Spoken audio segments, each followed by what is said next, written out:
नमस्कार, मैं हूं इंद्रजीत और आप देख रहे हैं बुक्स न्यूज।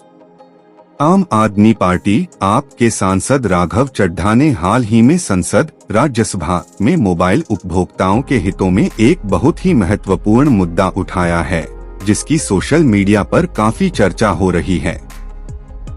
हालांकि आपके द्वारा बताए गए 44 रुपए के रिचार्ज वाली बात पूरी तरह सही नहीं है, लेकिन उन्होंने जो मांगे रखी हैं, वे वाकई करोड़ों भारतीयों के लिए बड़ी राहत साबित हो सकती हैं। यहाँ इस पूरे मामले का विस्तृत विवरण दिया गया है। राघव चड्ढा ने संसद में उठाई मोबाइल लूट के खिलाफ आवाज। नई दिल्ली। संसद के बजट सत्र के दौरान आम आदमी पार्टी के युवा सांसद राघव चड्ढा ने टेलीकॉम कंपनियों द्वारा प्रीपेड ग्राहकों के साथ की जा रही कथित लूट का मुद्दा पुरजोर तरीके से उठाया। उन्होंने सीधे तौर पर टेलीकॉम कंपनियों के 28 दिनों के रिचार्ज प्लान को एक सोची समझी रणनीति स्कैम बताया।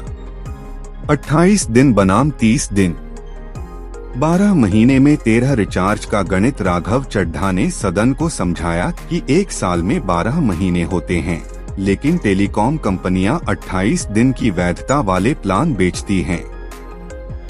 इस गणित के हिसाब से 28 दिन 13 बार 364 दिन, कुल मिलाकर एक महीना अतिरिक्त रिचार्ज करवाना होगा। इसका मतलब है कि हर ग्राहक को साल में 12 की जगह 13 बार रिचार्ज करना पड़ता है।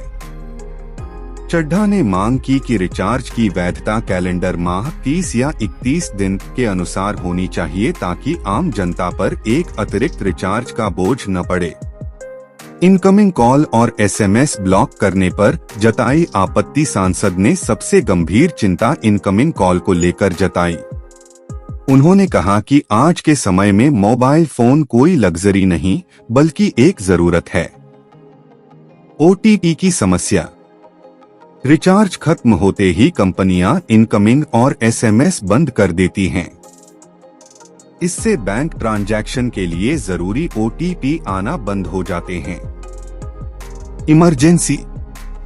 अगर किसी गरीब व्यक्ति के पास तुरंत रिचार्ज के पैसे नहीं हैं, तो आपातकालीन स्थिति में उससे संपर्क करना असंभव हो जाता है। राघव चड्ढा की प्रमुख मांगें। 1 साल तक फ्री इनकमिंग। आखिरी रिचार्ज के बाद कम से कम 1 साल तक इनकमिंग कॉल और SMS की सुविधा चालू रहनी चाहिए। किफायती प्लान। कंपनियों को एक ऐसा सस्ता इनकमिंग ओनली प्लान लाना चाहिए जो केवल सिम को एक्टिव रखने के लिए हो।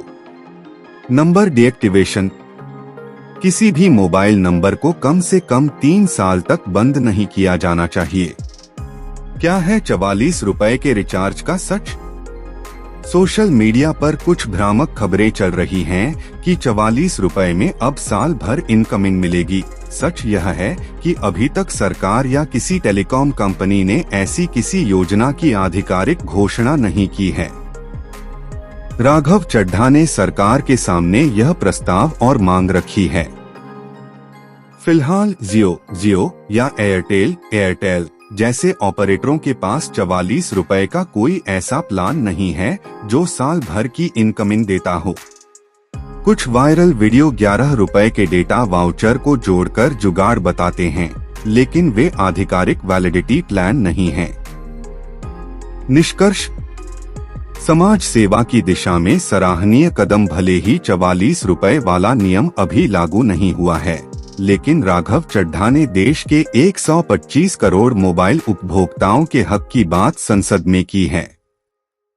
यदि सरकार उनकी इन मांगों पर विचार करती है और TRAI भारतीय दूरसंचार विनियामक प्राधिकरण कड़े नियम बनाता है, तो निश्चित ही मध्यम और निम्न वर्ग के लोगों को बड़ी आर्थिक राहत मिलेगी।